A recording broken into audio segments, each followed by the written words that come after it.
Chacun et chacune, que le Seigneur vous encourage et vous fortifie. Ces matins un peu frisqués, dans ces journées froides, que le Seigneur nous réchauffe le cœur, nous réchauffe l'âme. Apocalypse 4, verset 2. Aussitôt, je fus saisi par l'Esprit, et voici, il y avait un trône dans le ciel, et sur ce trône, quelqu'un était assis.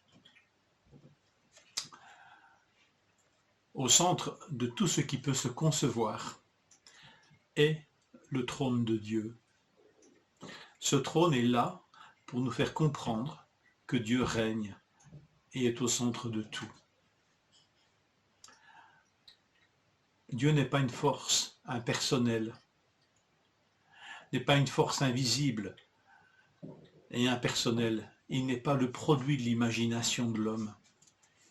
Et Jean ici nous décrit celui que nul n'a vu et ne peut voir sans vivre.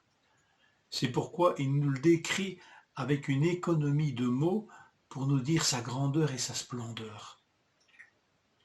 Je vis quelqu'un assis. Et la description qui va suivre est extraordinaire. Elle frappe l'imagination, mais sans référence au règne d'un homme, à part ce mot, le trône. C'est là le seul mot dans lequel les hommes peuvent se retrouver, un trône, et pour nous dire que Dieu règne d'une manière absolue, extraordinaire. À la suite d'Ésaïe et d'Ézéchiel, Jean nous décrit, nous dépeint la majesté de Dieu. Déjà pour Ésaïe et pour Ézéchiel, les mots manquaient. Et Jean ici va nous dépeindre les êtres célestes qui entourent Dieu. Les êtres célestes les plus saints et les plus proches de Dieu ne cessent de le louer, de l'adorer. Saint, saint, saint est le Seigneur Dieu, le Tout-Puissant. Vous allez le remarquer qu'à la fin, il y a à nouveau une louange au Dieu créateur. Ces êtres lui doivent l'existence, aussi puissant soit-il. Là aussi, les descriptions nous sidèrent, tant les mots sont faibles et inadéquats pour nous dire ce qui est dans les cieux. Et pourtant, le Seigneur nous accorde quand même des mots pour le dire et pour nous les communiquer. Vous vous rappelez Ésaïe qui a vu ces êtres qui volaient avec 6 ailes et qui criaient, les séraphins, Saint, Saint, Saint est le Seigneur. Ézéchiel vit aussi des êtres vivants avec 4 faces.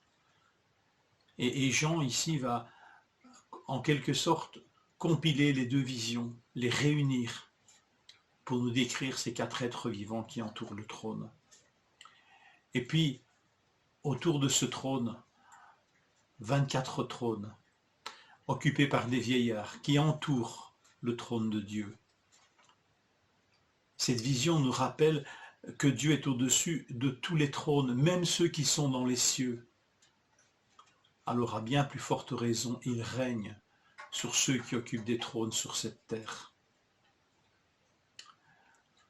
Dans le livre du prophète Daniel, vous verrez qu'un des rois les plus puissants de son époque, Nebuchadnezzar, a dû apprendre que Dieu donne la royauté à qui il veut. Lui, Nebuchadnezzar, qui s'est cru à un moment donné de sa vie tout puissant. Dieu lui a rappelé qu'il règne sur lui. Et là, c'est dans les cieux que Dieu règne sur tous les trônes qui peuvent s'y trouver.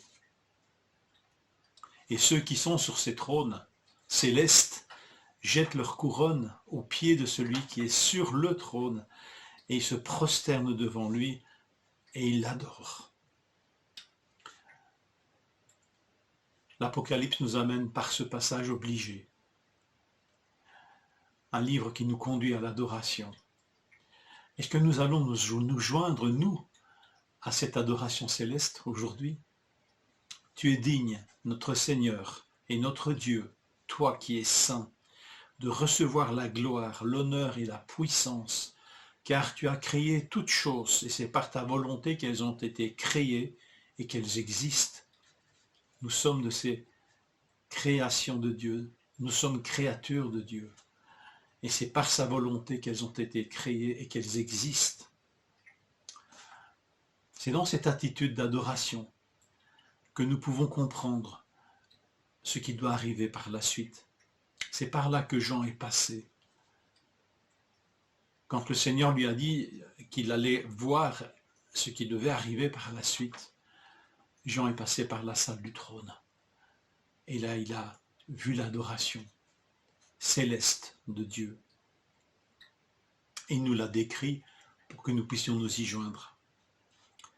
La souveraine majesté de Dieu n'a pas fini de nous surprendre.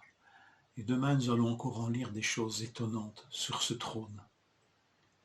Que le Seigneur nous bénisse et nous accorde de l'adorer, de reconnaître sa souveraineté au-dessus de toute souveraineté.